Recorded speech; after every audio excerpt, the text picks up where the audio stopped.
అందరికీ నమస్కారం అండి. ఈసారి వీడియోలో అక్కినేని నాగేశ్వరరావు గారు నటించిన చిత్రం 'శ్రీమంతుడు'. ఈ చిత్ర విశేషాలు మాట్లాడదామండి. ఈ చిత్రం అక్కినేని నాగేశ్వరరావు, జమున జంటగా నటించిన ఆఖరి చిత్రంగా చెప్పుకోవాలి. జూలై 16, 1971 విడుదలై నేటికి 55 సంవత్సరాలు పూర్తి చేసుకుందనమాట. అలా విశ్వభారతి ప్రొడక్షన్స్ వారి 'శ్రీమంతుడు' ఈ జంటకి ఆఖరి చిత్రంగా నిలిచింది.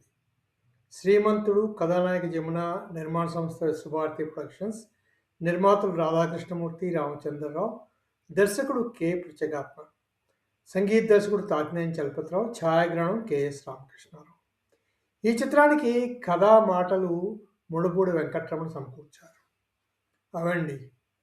తర్వాత చిత్రంలోని పాత్రలు, పాత్రధారుల గురించి చూసుకుంటే కథానాయకుడు పాత్ర రాజా అక్కినేని నాగేశ్వరరావు, కథానాయిక రాధ జమున, శేఖరం రాధ తండ్రి గుమ్మడి, చలపతి రాజా తండ్రి జేఎల్ నరసింహారావు, కాసులమ్మ రాజా మేనత్త సూర్యకాంతం, హనుమంతు కాసులమ్మ భర్త రమణారెడ్డి, కిష్టప్ప మేనేజర్ రావికొండలరావు. ఇవి ఈ చిత్రంలోని ముఖ్య పాత్రలుగా చెప్పుకోవాలి. స్థూలంగా కథ చూసుకుంటే శేఖరం, చలపతి స్నేహితులు. శేఖరం ఏమో బాగా ధనవంతుడు, తర్వాత చలపతి తెలివైనవాడు కానీ తాగుబోతు. ఈ చలపతికి తన పొలంలో మైకా పడినట్టు కనుక్కుంటాడు. దానికి ఆ మైకా తీయడానికని పెట్టుబడి శేఖరం పెడతాడు. తన దగ్గరున్న ధనం అంతా తీసుకెళ్ళి ఆ పొలంలో పెడతాడు శేఖరం. అనుకోకుండా ఆ మైకా తీస్తున్నప్పుడు ఒకరోజు ఈ చలపతి మరణిస్తాడు. మరణించగానే చిన్నవాడైన రాజాకి తనే ఇన్ఛార్జ్ అని చెప్పుకుంటూ మా మేనత్త కాసులమ్మ మొత్తం అన్నీ కూడా తన స్వాధీనంలోకి తీసుకుంటుంది. అలా చలపతి సంపాదించిన డబ్బు అన్నీ కూడా ఆమె ఆధీనంలోకి వెళ్ళిపోతాయి అన్నమాట. అంటే రాజా మైనర్ కాబట్టి రాజా తరపున తనే అన్నీ నడిపిస్తూ ఉంటుంది. ఆమెకు తోడు మేనేజర్ కిష్టప్ప కూడా కలుస్తాడు. అలా ఉండగా ఈ శేఖరంకి కూడా వాళ్ళు నష్టాలు చూపించి అతన్ని పూర్తిగా నష్టాలే వచ్చాయి, దీంట్లో నీకేం డబ్బులు లేవని చెప్పేస్తారు. దాంతో ఆయన కూతురు తీసుకొని ఊరు వదిలి వెళ్ళిపోతాడు. ఆ తర్వాత ఈ కాసులమ్మ మేనల్లుడు రాజాని తాగుబోతుని చేసి ఇస్తుందన్నమాట. తాగుబోతుని చేసి ఎక్కడ బయటికి రాకుండా ఇంట్లోనే అతనికి అన్నీ సమకూరుస్తూ ఉంటుంది.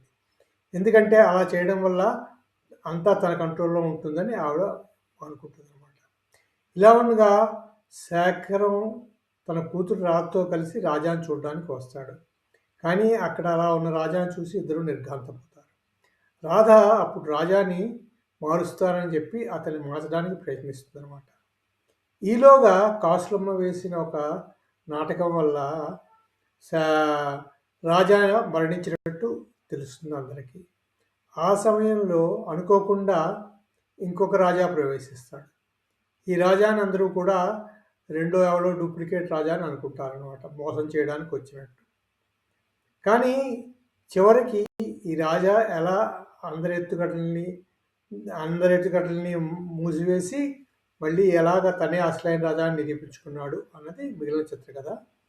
రాజా రాధా వివాహంతో సినిమా ముగుస్తుంది అనమాట.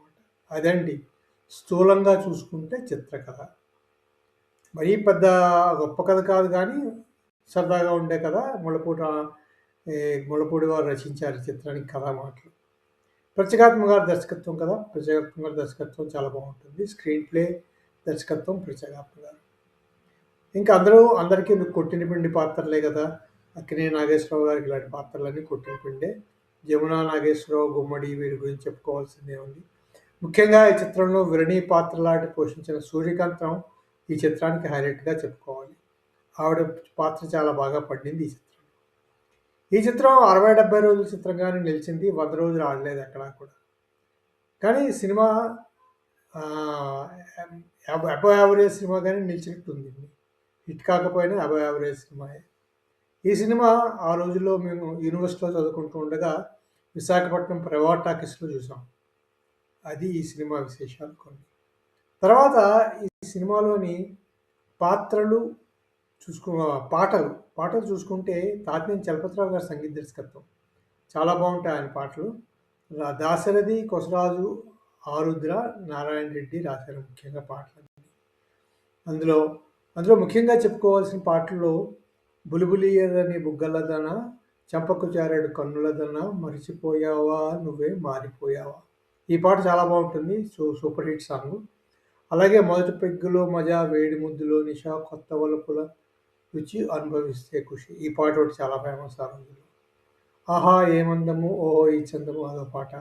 'ఎంతో చిన్నది జీవితం' ఇంకో పాట. ఇవన్నీ చాలా బావుంటాయి ఈ పాటలన్నీ. తర్వాత 'హరిలో రంగహరి అనవలెందుకని', 'దేశమును ప్రేమించమన్నా మంచి అన్నది పెంచుమమ్మ', 'చిట్టి పొట్టి బొమ్మలు చిన్నారి బొమ్మలు' అనేది చిన్నపిల్లలతో తీస్తారు అదో పాట. 'కొంటె చూపులెందుకు లేరా జుంటి తేనెలు అందిస్తారా'. ఈ పాటలన్నీ బావుంటాయి ఆ సినిమాలో. పాటలు చాలా బావుంటాయి. సినిమా అంతా బ్లాక్ అండ్ వైట్ సినిమా. కానీ సినిమా మంచి సినిమాగానే చెప్పుకోవచ్చండి. అవండి విశ్వభారతి ప్రొడక్షన్స్ వారి అక్కినేని నాగేశ్వరరావు, జమున జంటగా నటించిన ఆఖరి చిత్రం 'శ్రీమంతుడు' గురించిన కొన్ని విశేషాలు. ఈ చిత్రం గురించి మీకు తెలిసిన విశేషాలు కూడా కామెంట్స్‌లో పంచుకోండి. మళ్ళీ మరో వీడియోలో మరో చిత్ర విశేషాలతో కలుసుకుందాము. అంతవరకు సెలవు. ఈ వీడియో మీకు నచ్చితే సబ్స్క్రైబ్ చేయండి, షేర్ చేయండి, లైక్ చేయండి. Thank you very much.